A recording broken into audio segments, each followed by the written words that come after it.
এর থেকে দুঃখের বিষয় হয়তো কিছু হতেই পারে না। যখন স্টেশনে গিয়ে জানতে পারি আমাদের বাড়ি যাওয়ার ট্রেন ক্যান্সেল, কলেজ থেকে তাড়াহুড়ো করে বেরিয়ে আগরপাড়া স্টেশন থেকে নৈহাটি এসেছি যাতে ট্রেনটা মিস না হয়ে যায়। এর মধ্যে ট্রেনের স্ট্যাটাসটাই চেক করতে ভুলে গেছি। বাবা যদি আমায় কল করে না জানাতো তাহলে বোধহয় আমি ঘন্টাখানেক বসে থেকে যেতাম স্টেশনে। আমি তো অনেকক্ষণ মুড অফ করে বসেছিলাম প্ল্যাটফর্মে। আসলে একবার যদি বাড়ি যাওয়ার কথা ঠিক করে নিই, তারপর যদি বাড়ি না যাওয়া হয় তখন আমার প্রচন্ড দুঃখ হয়। এমন একটা অবস্থা হয়ে গেছে, এই রাতের দিকে একটা ট্রেন ক্যান্সেল হয়ে গেলে আর বাড়িও যেতে পারি না। এখন যাচ্ছি পলতাই ফুচকা খেতে, মানে মুডটাকে তো কিছু করে ঠিক করতে হবে। এবার আমি এখন ফুচকা খাওয়া অনেকটাই কমিয়ে দিয়েছি, তবে ইনি খুব ভালো ফুচকা বানায়, আমি প্রায়ই আসি এনার কাছে ফুচকা খেতে। বাড়ি এসে রাতের খাওয়া দাওয়া কমপ্লিট করে এখন বসেছি পপকর্ন ভাজতে। হঠাৎ করেই মাঝরাতে পপকর্ন খেতে ইচ্ছে করছে। এটা দেখতে কি যে ভালো লাগে,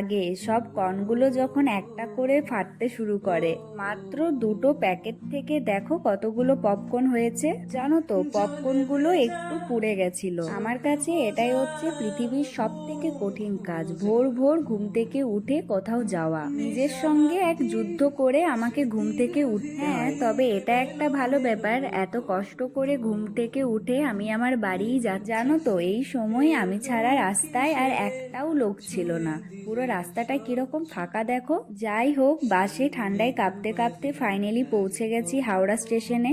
এই ঠান্ডায় আমি জাদুর বেশ ধারণ করে বসে আছি। সো ফাইনালি ট্রেন ছেড়ে দিয়েছে, আজ একটু লেট করেই ট্রেনটা ছেড়েছে।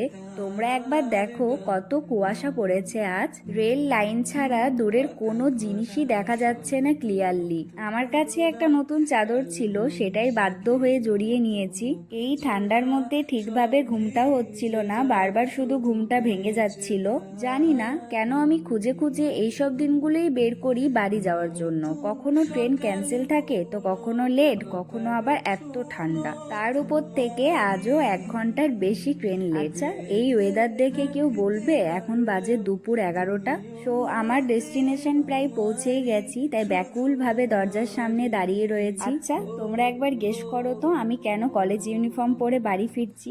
আসলে ব্যাগে আর একদমই জায়গা নেই। সেই 7 সমুদ্র 13 নদী পার করে আমি বাড়ি আসি, আবারও একটা বাসের জার্নি। দুপুরের খাওয়া দাওয়া করে একটা লম্বা ঘুম দিয়েছি, চোখ মুখ একদম ফুলে গেছে। এবার একটু এপ্পি বানাবো। প্রথমেই পেঁয়াজ আর লঙ্কাটাকে ভেজে নিচ্ছি, এরপর ওর মধ্যেই মশলা সসটাকে ভালোভাবে মিশিয়ে নিয়ে জল দিয়ে ইপ্পিটাকে সেদ্ধ করতে বসিয়ে দিই। এটা হলো আমার রেসিপি, একদম ইজি স্পাইসি ইপ্পি বানানো যায় আর খেতেও হয় খুব ভালো। একটা বাটিতে সুন্দর করে সার্ভ করে দিলাম, দেখো কতটা টেস্টি হয়েছে। সো যাই হোক, আজকের ব্লগটা ব্যাস এইটুকুই। দেখা হচ্ছে নেক্সট ব্লগে, টাটা।